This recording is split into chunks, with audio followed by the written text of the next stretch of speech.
Go ahead and jump in. So thank you all for joining for this topic of the state of our mental health. Mental health can be such an elusive topic with employers. We still have somewhat of a stigma associated with discussing mental health, especially in the workplace.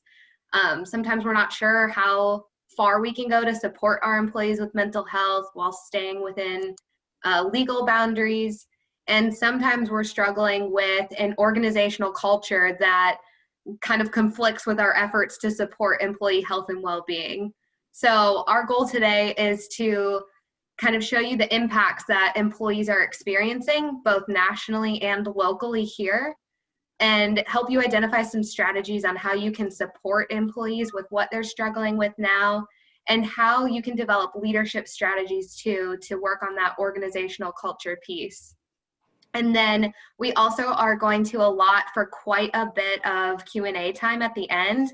We have amazing experts on the webinar with us today, so definitely take this as your opportunity to pick their brain, ask them anything, and you can do so by entering your questions in the chat or in the Q&A, and we'll be sure to address those either throughout the presentation or at the end. We'll have plenty of time to answer questions.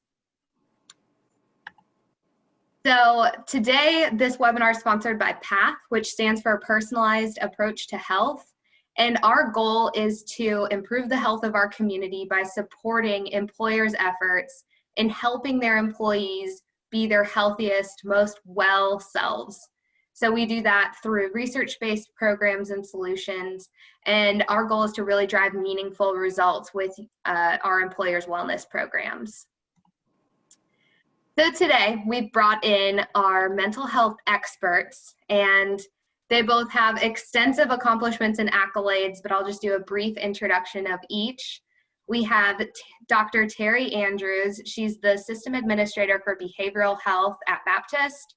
She's a licensed psychologist with a very strong background in business operations and development, over 20 years of combined clinical and leadership expertise. She received her doctorate of philosophy in counseling and school psychology from Florida State University and began her Baptist career as an outpatient psychologist, specializing in providing psychological testing and psychotherapy services to children and adults, as well as supporting the University of North Florida as a psychologist for their adolescent weight management clinic. In June of 2017, Dr. Andrews accepted the position as System Administrator for behavioral health with direct responsibility for all system-wide behavioral health functions. So that's everything from pediatrics and Wolfson's to adult inpatient and outpatient, basically anything related to behavioral health in Baptist and Wolfson's. Terrie's overseeing it. And that includes 20 outpatient behavioral health locations and 83 providers. But even with all that, I can attest she takes vacation at least once a decade, because she did last week. So we can applaud her for taking care of her mental health, even with a lot of responsibilities.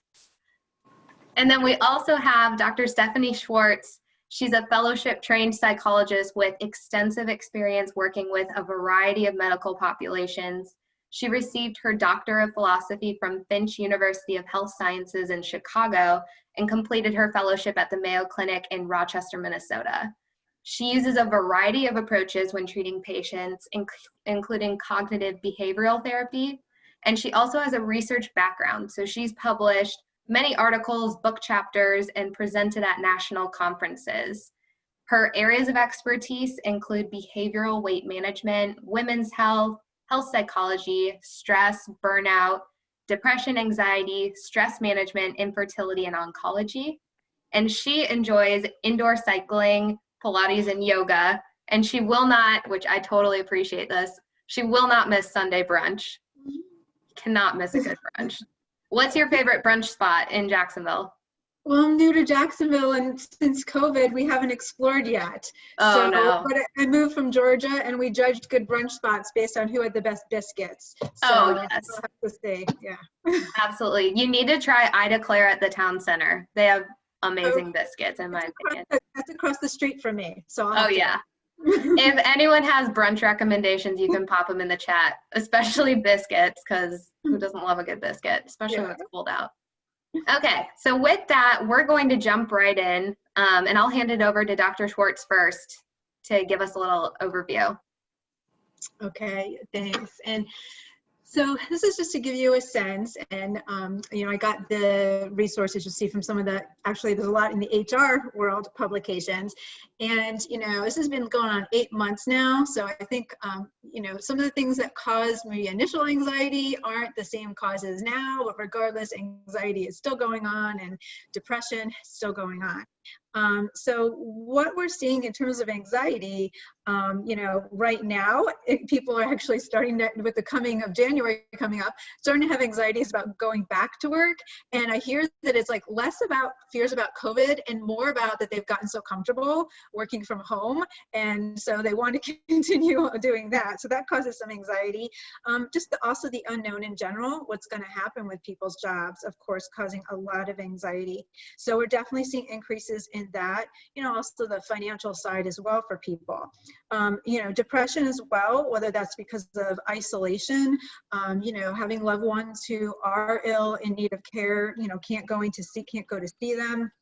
You know, even I talked to people that have had a number of people die of COVID that they know of. So there's a number of reasons, but we've seen an increase, you know, in that.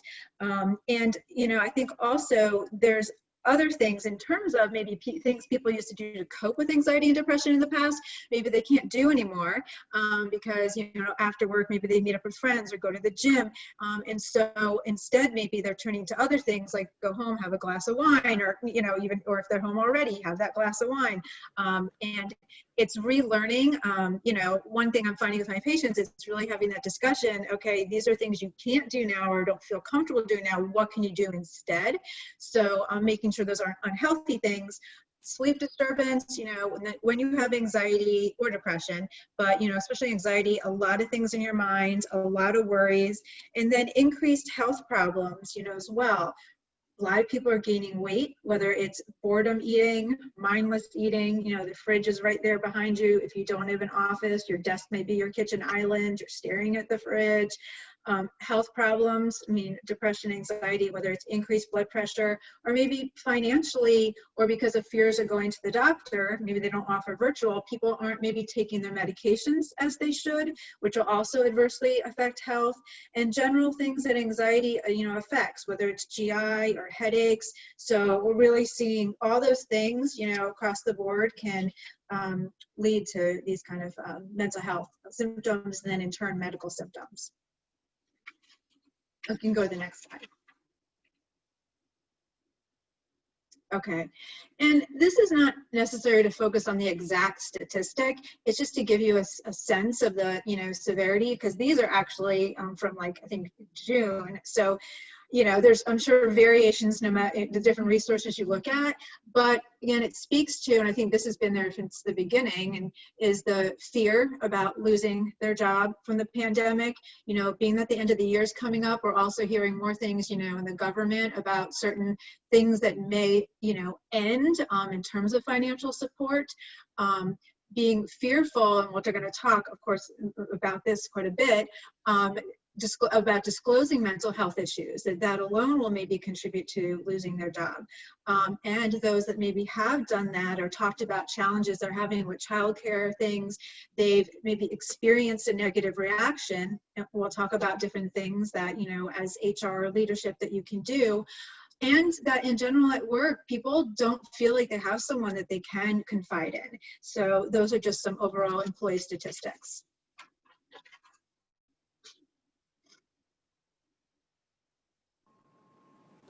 So, Dr. Schwartz, when can you go back to the previous slide, Cassie? So with the people that are in fear of losing their jobs, one of the things that I think about is oftentimes as employers, we don't even know what they're feeling. Did you find any research about what, you know, I guess, you know, any relationships between the employer versus employee due to COVID as far as addressing some of these statistics? In as far as what in terms of the differences, or? Yeah. So for example, like 54% fear they'll lose their job. Was that in, I guess maybe a question is, was that in certain sectors, or it just kind of gave like a blanket? This was kind of like, this was a blanket. They really did like across the board, all sorts of, companies. And actually this is the references at the bottom, I sent Cassie. Cassie has the links to these articles, and they're really good because they go into some more details, especially the one it's visual and it's good. They really break it down. I don't have it right in front of me. They break it down more in terms of even someone, if they're like a supervisor or a member of leadership or director, or they break it down too in terms of some of the mental health things, if someone's working from home or not working from home. So they've looked at it across the board, and I think there's different stressors that go along. I mean, we think about healthcare, and I mean, to me, not knowing the statistics, I mean, I kind of think maybe it's just a different driver, maybe of of the fear. But I think across the board, I mean, when I talk to patients, all sorts of, whether it's at the airlines, they're not knowing whether they're going to be furloughed, or because of even I talk to people at like Amazon, surprisingly, like some orders are for like gone down less than they compared, and they're having people like, leave. Or, so I think it's like across the board, not knowing, but I'm not sure. It may have been in that article they took it down. That, and these are interesting statistics, because I think I'll talk on a later slide about organizational resiliency.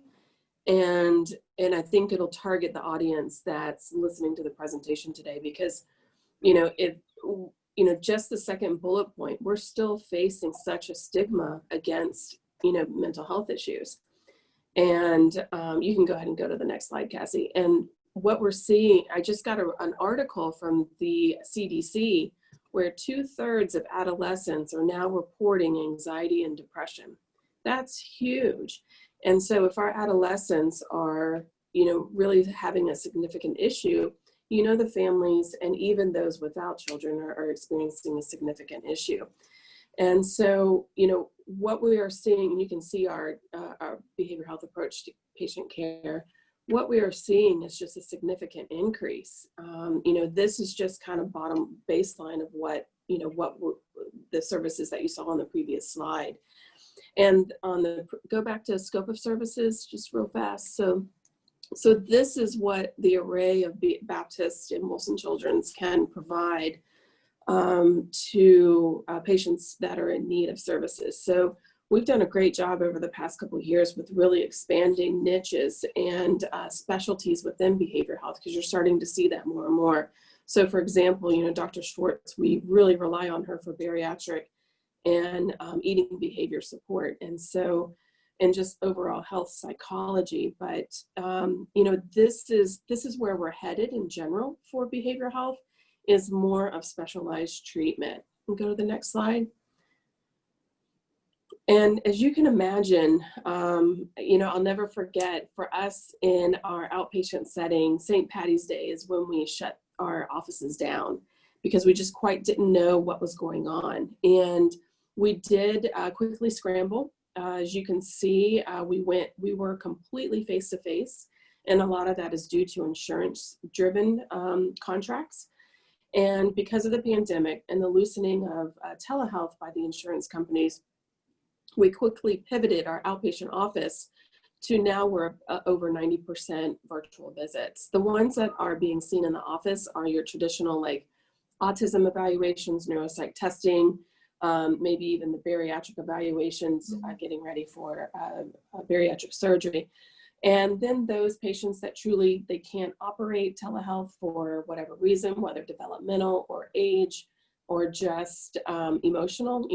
We do find that some people don't really connect on telehealth if they have, severe anxiety, paranoia, maybe just depression. They feel like they just need to be in the same room with someone else. But, this is what we're seeing across Northeast Florida. behavioral health, we are the largest behavioral health provider in the area, but we're seeing this across everywhere. Just in behavioral health for us, we've had a 60% increase in call volume, which of course our front staff is like, oh my gosh, can you give us some more people?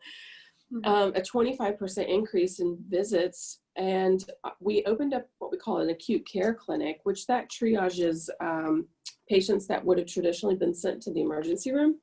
And we triage them and ask them a bunch of different kinds of questions to determine, do they need to really go to the emergency room, or can we see them as what we call a level 1 appointment? And that's been a 50% increase.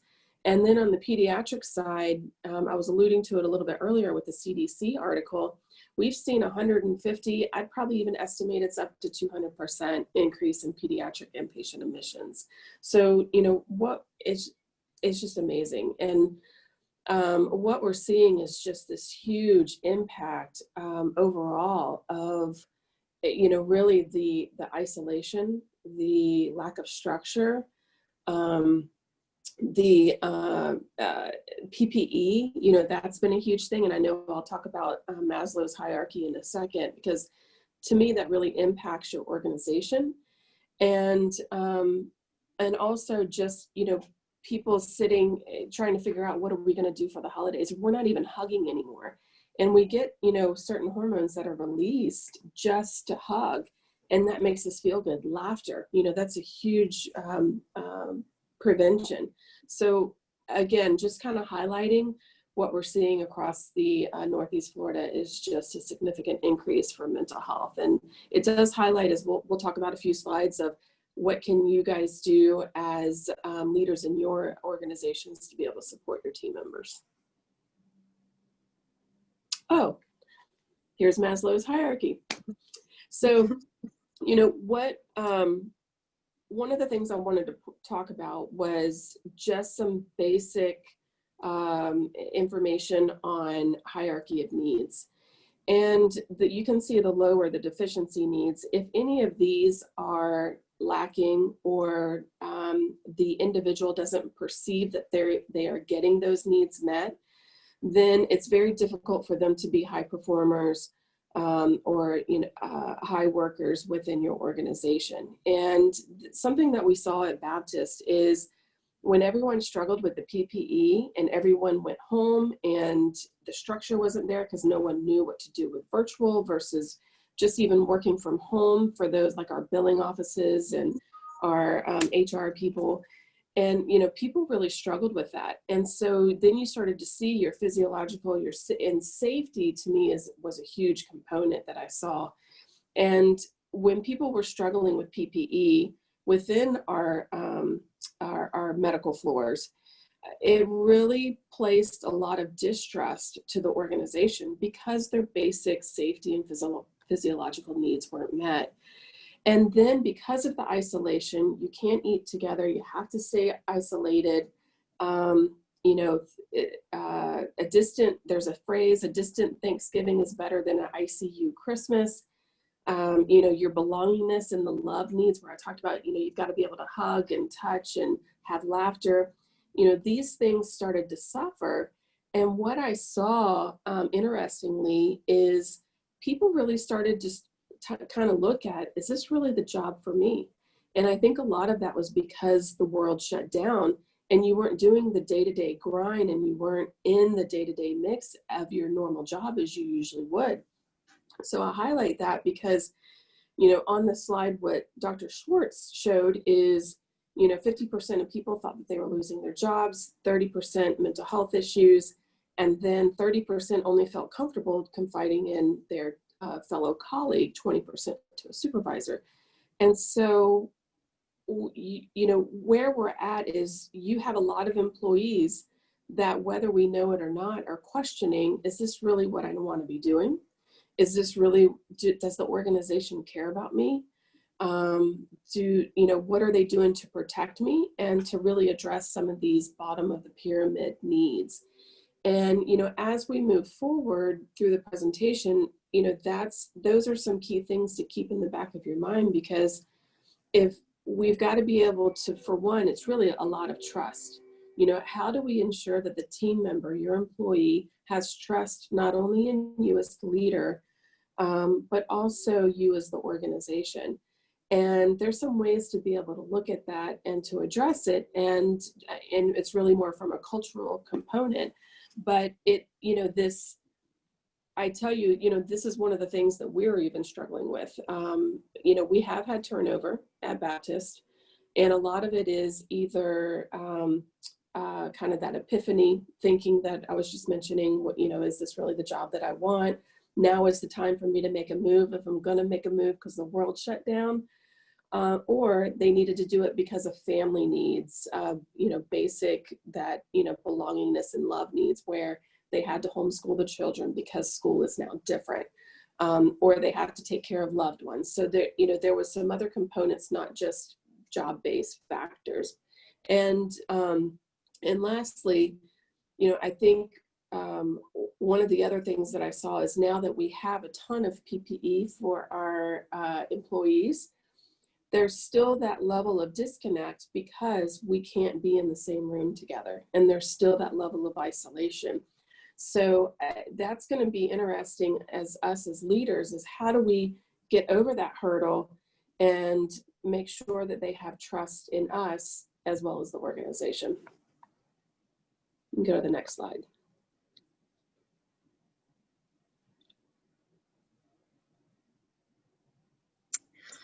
Okay, so again, these are just some statistics that I grabbed, and I think what you know, what we've seen is that even before COVID, many employers, didn't have programs or benefits or the culture in place to really address the mental health needs. And what's happening now is, because of this and because of the increase we're seeing in some of these, you know, mental health things like anxiety, you know, depression, other things like that, that it's really shining a light on some of the gaps that in what companies have available. And where it used to be that some of these programs or benefits that were offered to support mental health or well-being were kind of seen as like nice to have. Now it's really seen as, you know, this is something essential right now. Okay. So 17%, and this is all different companies, so across the board, you know, this was nationally, didn't offer any mental health resources. And then I'm sure in HR you're all aware of this statistic that, you know, even when companies offer these EAP or any kind of benefits, less than 10% of employees use them. Now, that could be that they're not aware. It could be, and we'll talk about this too, that when there is something going on, like it's leadership or management doesn't bring it up to them. Or I think oftentimes the biggest thing, the fear that it's not going to be kept confidential and things are going to go, you know, back to their bosses, you know, to their employer. Okay.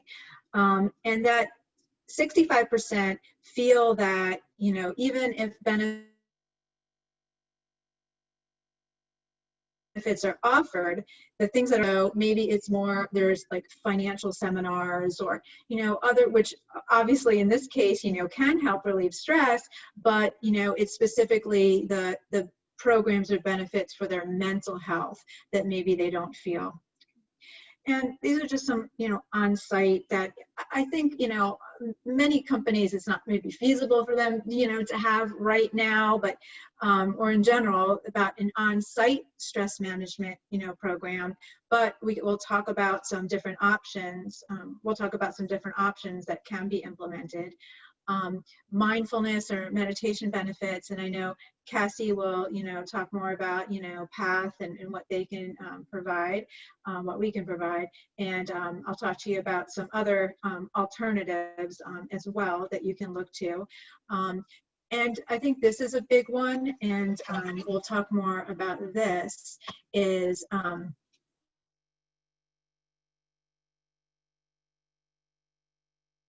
that really only the nurses, and whether this is because they're not aware of EAP or they even think or even comes to their mind that, you know, something they're seeing, which they may just see like an outcome of it, like a decreased productivity or just some sort of behavior change. It's not then thinking of, okay, the link to maybe there's something else going on. Even if, you know, it's not to ask a lot of questions, it's just putting it out there. And it's up to an employee to know whether to take advantage of it or not, but if they don't know about it.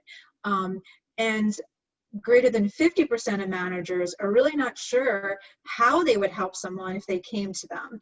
And, you know, it's not expected that managers should know how. And that's why we'll talk about some other things that whether it's you as HR can do and think about to help managers, you know, not just even from the mental health perspective, but I also think, you know, there's a lot of managers that we hire because they have great skills, but that doesn't mean they're have good management skills. So even outside of mental health, if an employee comes to them with an issue, they may not necessarily react well to it.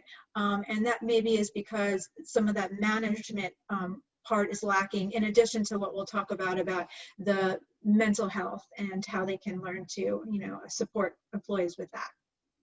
Okay. All right. And these are really general things which I think all of us on this webinar should think about for ourselves too. So not just things to do for others, because what's unique about this situation sometimes compared to other things is that all of us on the call, those of us presenting, are maybe experiencing the same things that we're talking about. This isn't just for like the staff that maybe report to us or we oversee. So what I see, a big one when I talk to patients, and many of them are working from home, is they're not taking breaks during the day. They're just going, and I'm guilty of it too. You wake up and you go right to your desk, you know, and you get tied to your computer. Before you know it, it's the end of the day. And getting up, taking those small breaks, you know, what I encourage people to do is set an alarm on your phone as a reminder. Because before you know it, hours go by, you know, maybe not ideal to be going to the refrigerator every time for your small break. So maybe going outside, you know, taking a walk and knowing that it's okay to do that. I think there's some anxiety of people feeling like they have to be tied to their computer, especially because they're working from home. And if they're not available for like the 1 minute that someone emailed them, people think they're not working. So it's important to be taking those small breaks and using them. And, you know, another big piece is exercise. You know, as I said, many people maybe have stopped going to the gym because they're not comfortable going. And so I asked them, well, what are you currently doing? You know, since Terrie said I work in bariatrics and eating, you know, what are you currently doing for exercise? Well, since COVID, I haven't. Well, okay, but what else can you be doing? Even if it's going out for a 10-minute walk. So using those small breaks and exercise, you know, too, depending on the type of meeting that you have or call that you have, you know, maybe it's possible to be, you know, listening in on that same thing as you're going out and taking your dog for a walk, for that 15-minute walk. So making a routine so we haven't gotten into that rut of rolling out of bed, you know, sit down and then not getting up. So even putting it on your Outlook calendar like a doctor's appointment, you know, scheduling, you know, this half hour at, you know, 4:30 to 5 is when I go for my walk. So that's just really key, to try to set like a routine, just the same thing we do with our meetings. So I'm finding that's one of the bigger things. And then on the end of the spectrum, I find that people are maybe not ending their day timely. They're continuing to work and work and work. So really setting that routine. And for some, if their kids are, I'm finding more and more too, even if the kids are going to school, because of someone in the school getting COVID, the kids are now having to be quarantined at home, which is then, you know, affecting, you know, the parent. So adding that, you know, stressor as well. Because of the isolation that occurs, maybe scheduling like be something open and that people can drop in. They're used to those routines of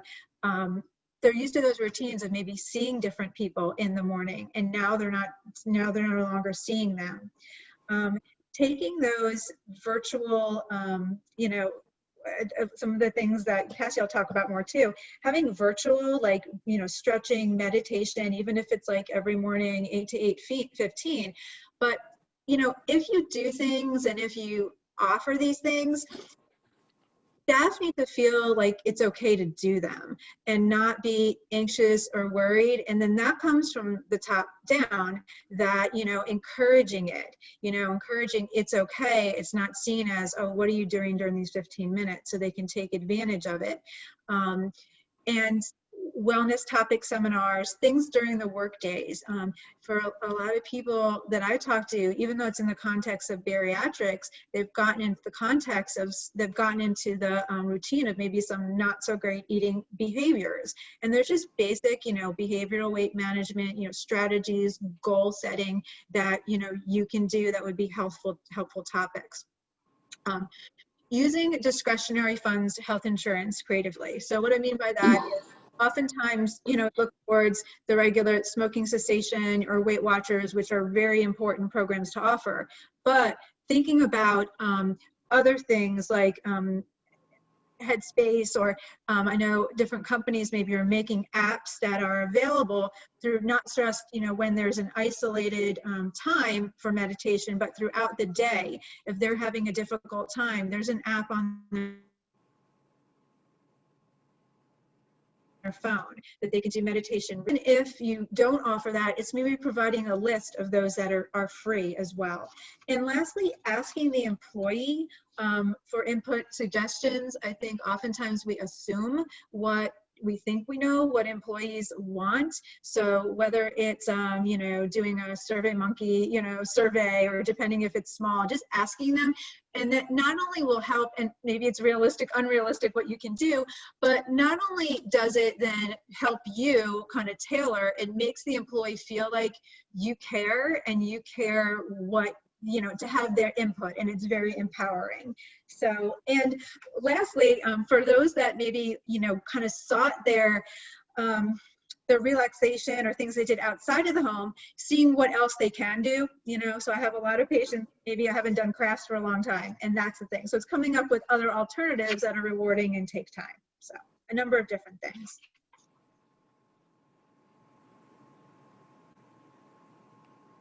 Next slide. Okay.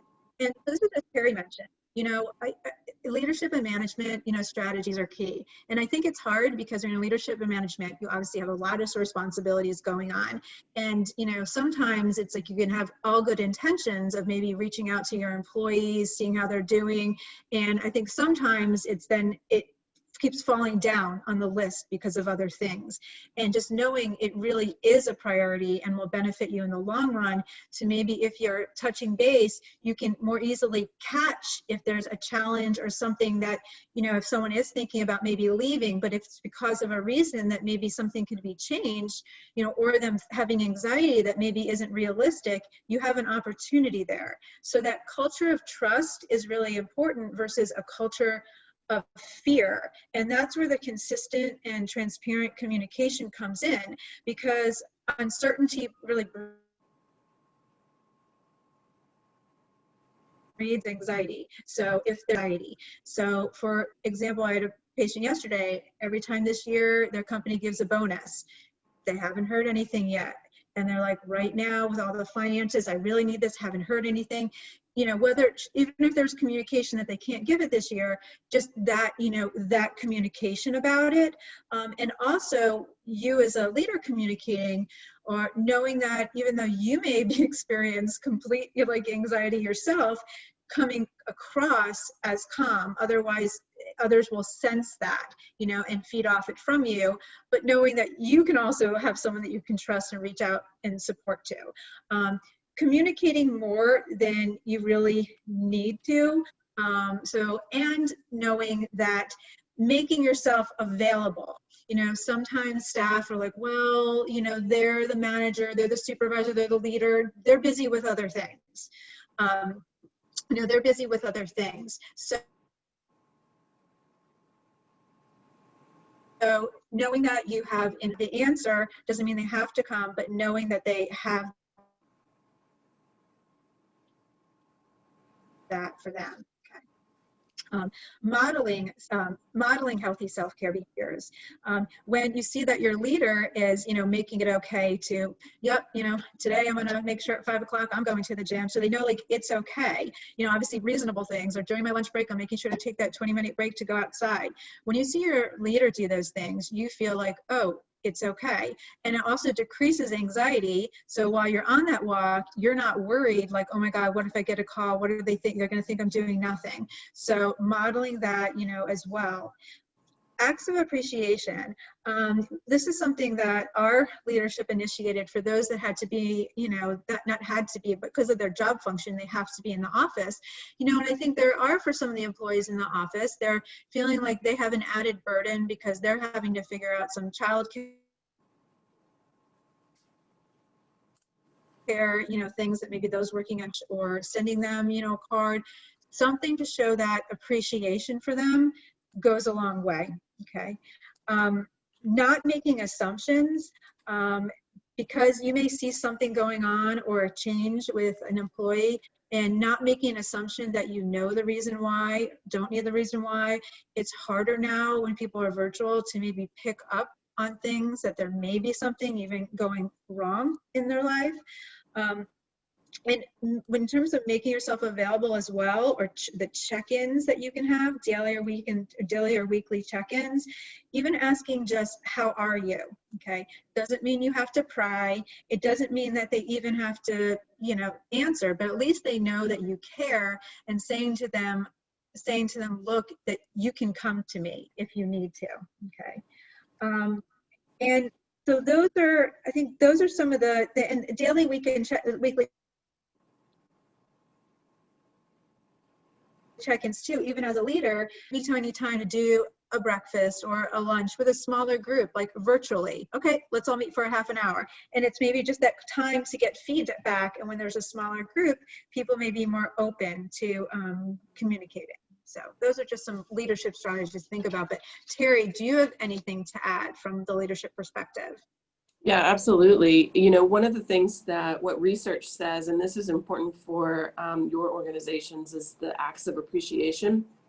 Because when people exhibit negative emotions like fear, anxiety, the act of giving or the act of empathy actually lowers those negative emotions. And so, as Dr. Schwartz mentioned, we purposely put exercises in place for our team members to support our frontline workers and, do acts of kindness. And, that really does, it does bring a sense of organizational resiliency, which I'll talk about in a second, but also that trust, is there. The individual feels that the organization cares about them and others. And so those are easy things to do. And I'll give you an example. I have a stack of elementary school kids that, colored and wrote nice little cute little cards. And so what we're having our managers do next week is, which Dr. Schwartz, you got to keep that quiet.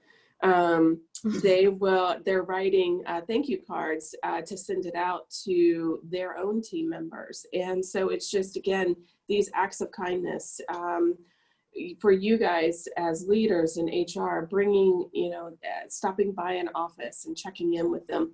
Something too, I want to talk about the modeling of the healthy behaviors. I was speaking with someone a few weeks ago, and we were talking about how Zoom has changed our meetings.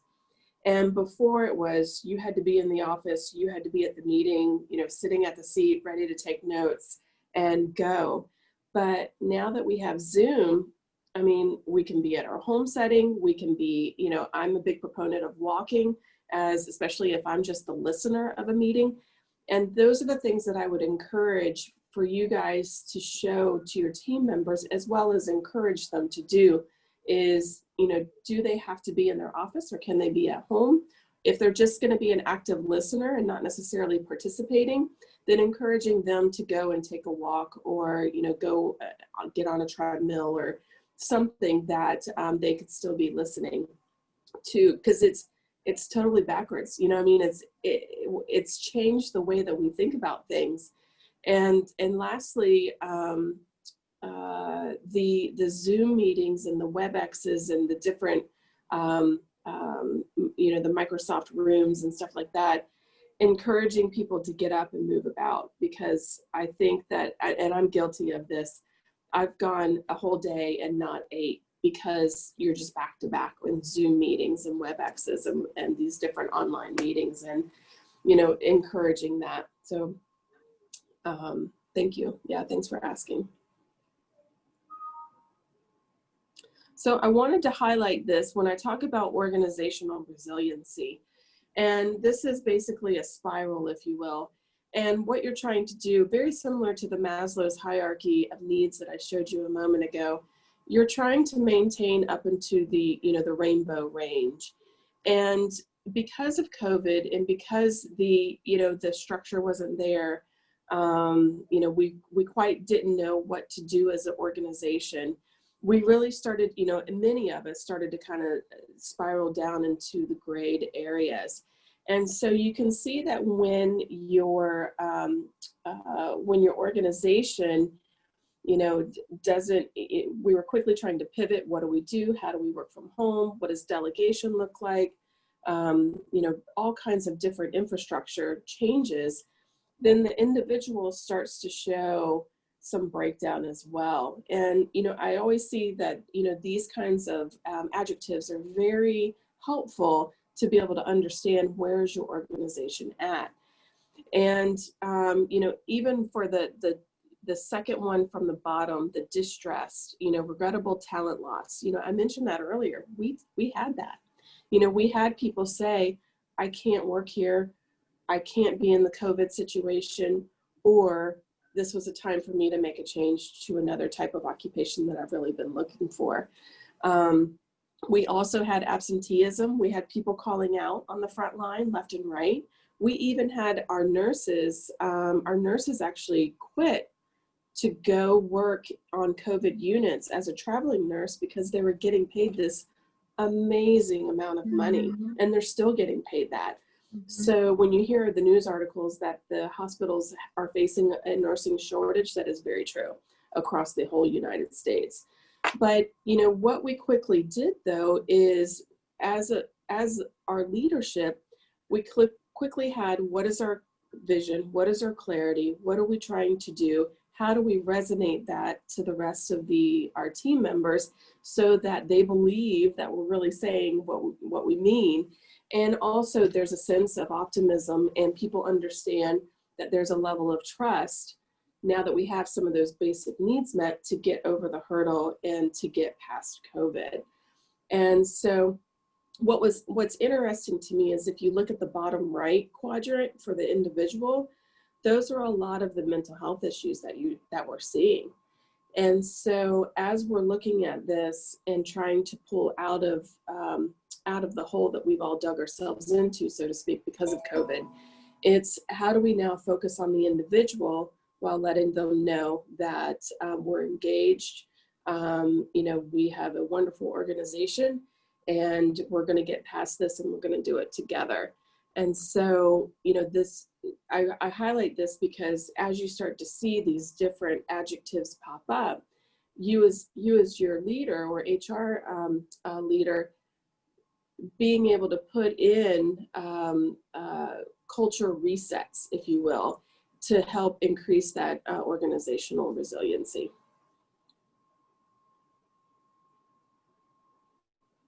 Okay. And getting back to what I had talked about is, you know, you in HR, I mean, this is your background and training. You're trained how to deal with pretty, you know, challenging situations in working with employees, with staff. And so really focusing on training and mentorship for your leadership and management, number one, educating them about the mental health resources you have, number one, so they know them, but having them advocate them as well. But to advocate them, they need to feel, sorry, I think my internet connection's going in and out today. Like, I think they conveniently did something with my cable outside today. So they need to kind of feel confident in them. Like, unfortunately, I had one employee who said to me that, well, my leadership said never to use EAP because everything will go back to your HR file. I said to her, that's very unfortunate that that's, what your manager communicated to you. And, so it's like, you need to kind of get a sense that, what their support is. And also, training about, and you can't always change this to someone, but just some tips about how to communicate with empathy and support.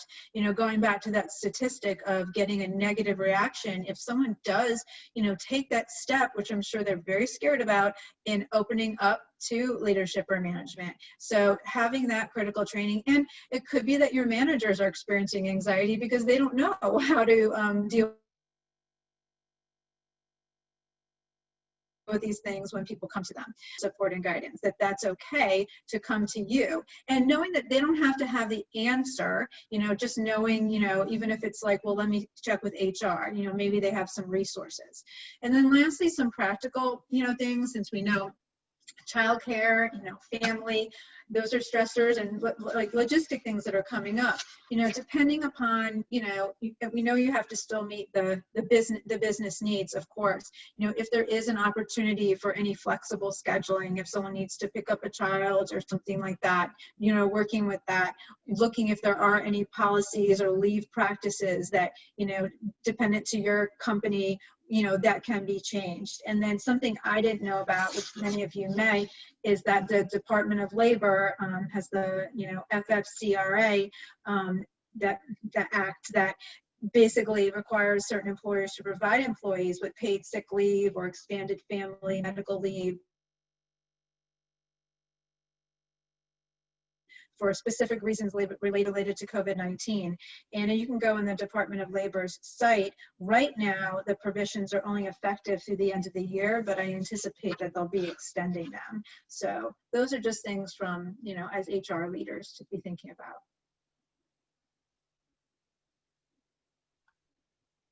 Awesome. Thank you so much. So just going to mention these very briefly because I want to make sure we have enough time for questions. But we do have resources available through PATH and through Baptist. If any of your employees need to be connected with a behavioral health provider, they can call that 904-202-4U, and they'll be able to set your employees up with an appointment. We also can provide EAP services, support groups, and we have at the bottom that 24-hour crisis hotline, which could be especially helpful. To Dr. Schwartz's point, if your employees are really struggling and they aren't comfortable going to EAP, they can absolutely call that crisis hotline to be able to identify next steps for getting the support that they need. And then within PATH, many of you are familiar with the health coaching, the wellness challenges. We are laser focused on adding services in this area because we do know that mental health and well-being is such a need right now, and we don't see that going away anytime soon. So if you all have any questions, feel free to enter them into the chat right now especially. I'll send these slides out after the webinar so that you have contact information. If you have questions afterward for Dr. Schwartz or Dr. Andrews, I'll be happy to connect you and pass those questions on as well. But this is our time to open it up for Q&A. So I'll start with just a couple that came through, but feel free to enter that any new questions that come up. Terrie, you mentioned the culture resets. What is an example of how you would implement a culture reset? So that's a good question. You've got to look at it from different levels. One is from your leadership level. Are you as leaders, are you supporting each other? Are you encouraging time off?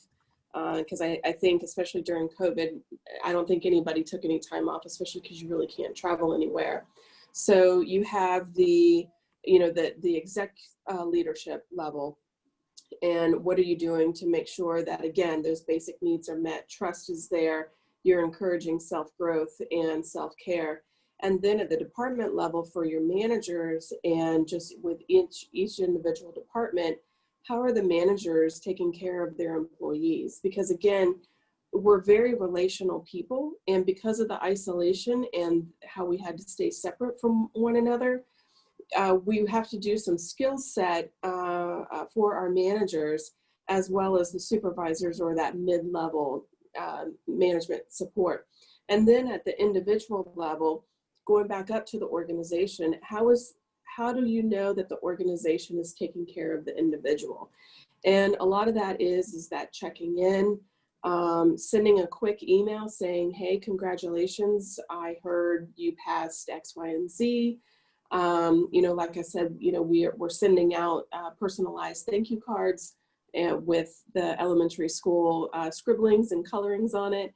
But also, having listening sessions, talking sessions, but also being able to act on some of those that you're going to hear. And sometimes you'd be surprised, the peer-led listening sessions, you're going to get a lot more out of that than a manager or even an executive leader sitting in those listening sessions. And that goes back to that first slide that Dr. Schwartz was mentioning, is people will talk to a colleague more often in confidence than they will, say, a supervisor. And so again, having those organizational reset buttons, if you will, where you're constantly measuring what is the culture, doing check-ins, having one-on-ones with your employees and saying, how's it been? What's it like? I know a lot of times we really can't delve into their personal life too much, but how are they doing? Is there any kind of support that we can be providing for them? Because again, they've got to feel that you care in your messaging, and they've got to hear that there's trust there. And so even in your messaging, using those buzzwords, very similar to marketing strategies, they will start to pick up on those, and then that's what they'll remember. So you have a tiered level of reset. Awesome, thank you. Mm-hmm. So we had another question come through. What can we do when our leadership doesn't understand the importance of taking those breaks, or they contribute to that stigma that if you're not available this second, you're not working? So how can we help leadership see how critical taking a break and focusing on emotional well-being is? Dr. Schwartz, you want to take that one? Yeah, so I just think, a couple of things is just, telling individuals, like if they feel more comfortable, just letting their manager know, okay, I'm taking this break, or just, I think just relaying, if there is something urgent, we'll contact you on your phone. Otherwise, if it's nothing urgent, like it is okay. But I think it comes from just the communication part again. If you're even communicating that you're encouraging this, it alleviates the fear and anxiety of them knowing, like, okay, this is okay to do, there's nothing wrong with it, but and also just giving examples how they themselves do negative repercussion. You can send the leaders over to me. I'd be happy to talk to them. Well, That's an open invitation, everyone.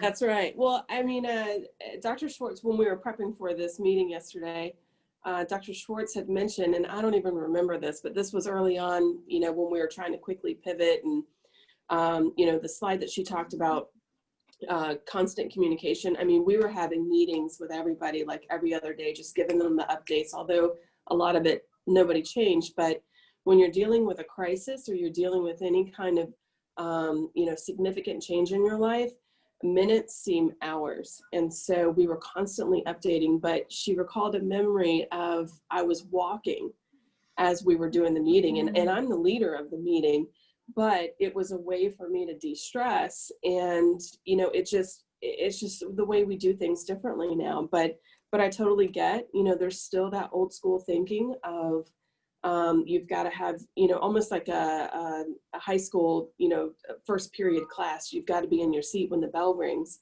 but that's not it anymore. And, I'm happy to do a presentation or talk to individuals about, we have to take care of our team members, because if they're still, working on pre-COVID culture, then you're going to have those bottom gray spirals that I talked about, where loss of real talent. And that's unfortunate, especially for talent that has a lot of history, with your organization and you don't want to lose them, or even that they get disengaged. Definitely. And also, like, I'm like the cognitive behavioral standpoint is, a lot of times, that anxiety is, it's how you think about things that contributes to it. And so maybe thinking that half hour I go for the walk, like, what's the likelihood of something so catastrophic,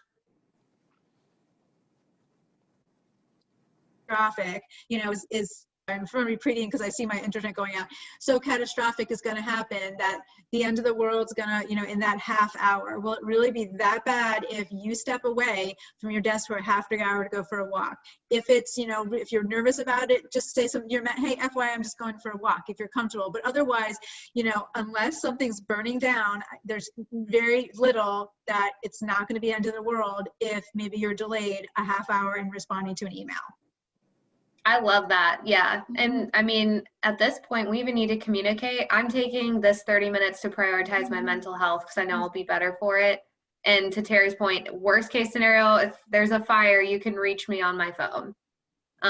So I really like those suggestions. We have another that came in. What else can we do that maybe hasn't been mentioned to support the mental health of frontline workers, especially when they're in different locations? That's a good question. I think a lot of people say we can have Zoom parties, but I think everybody is over that, honestly, because they would rather be, in person and doing something. But, when they are in different locations, something simple, and even the next question that came in from Terrie of how does everybody, at the beginning of a call or the beginning of a meeting or something, where you have everybody purposely stand up and they're all participating in some sort of mindfulness activity. Cassie, maybe Cal can do something, or, and just kind of lead it for the first 5 minutes and then they start. But with, we have a call center as well, to Terrie's point, and we purposely make them take 15-minute breaks multiple times through the day. Mm-hmm. And so that they do get out, and we have a large center at Phillips and 95 Emerson, and I'll constantly will see, the callers or the operators walking around, but it's something that we as leaders have to support. And it's like, okay, guys, 1 o'clock, we're starting our meeting. I want everybody to stand up, and you have your video on so that people can see, and you're participating in some sort of deep breathing exercise, stretching, and that's where I think Cassie, your team could really help with something like that, and even kind of integrate it on a general basis. Something too that we have in, Cassie, I'll send this to you to also send out to our participants. We hold Zoom sessions that anybody can attend them, and it can be anything on resiliency, working in a COVID world, dealing with stress and anxiety, and anybody can pop in. You don't have to participate. You can just be an active listener, but our psychologists run those Zoom groups. And so I'll forward that to you as well. One other thought that I have, about the different locations is it's really important that you problem solve how to actually be able to offer these null locations. Because if you're able to if it's easier because of one person's job, like, oh, they can participate, but with someone else's job, well, I can't do the virtual, then it becomes like, oh, well, that's great. They in that location can participate in it, but I can't. And they feel like things aren't equal. So making it sure that if you're doing for one site, you're doing for another, even if it can't be the exact thing because of the logistics, that you're doing it. Otherwise, they're going to feel like, things are unfair, and it can cause more problems. That's a great point. So just to be mindful of everyone's time, we're 1 minute late, but we're close. We'll close out for today. I just want to thank you both, Dr. Schwartz and Dr. Andrews. Thank you so much for taking the time to do this today. Absolutely. I'm sure everyone got value out of this. Yep. Anything you guys need, let us know. Here to support you. And thank you, Cassie. Yep. Help everybody get through this. Okay, great. So we have a lot of follow-ups to include in our email tomorrow. So look for all of those resources. And have a great day, everyone. Don't forget to take a break and walk. That's right. Bundle up. Thank you. Okay, Yeah. bye. Bye.